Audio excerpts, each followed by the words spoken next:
Микроқаржы ұйымнан кредитті тиімді алудың жолы. Қазіргі таңда халықтың басым көпшілігі микроқаржы ұйымнан кредит алады. Себебі ол жақта доходты растаудың қажеті жоқ, кепілсіз, үлкенге де жастарға да отказсыз кредит береді. Сол кредитті енді тиімді алудың жолында үйрену керек. Микроқаржы ұйымнан кредит алған кезде міндетті түрде сақтандыруға деп ақша ұстап қалады. Сол ақшаны сіздер 14 күн ішінде қайтара аласыздар.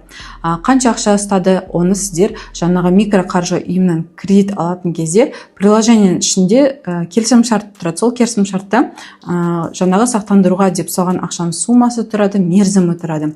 Енді осы микроқаржы ұйымдардың көбісі Freedom Life сақтандыру компаниясымен жұмыс жасайды.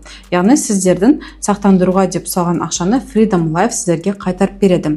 Дәл осы Freedom Life'та сақтандырудың 3 түрі бар, яғни 3 түрлі жолмен қайтады.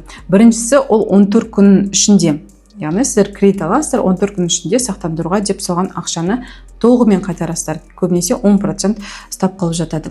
Екінші жолы ол сол Freedom Life'тың жаңағы келісім шартында белгіленген мерзім бар. Сол мерзім аяқталған кезде жаңағы сақтандыруға деген ақшаны ұстап қайтара аласыздар. Үшінші жолы ол кредитті мерзімнен бұрын жабылса және сол жабылған туралы банктен анықтама алып келген жағдайда қайтаратын жолы.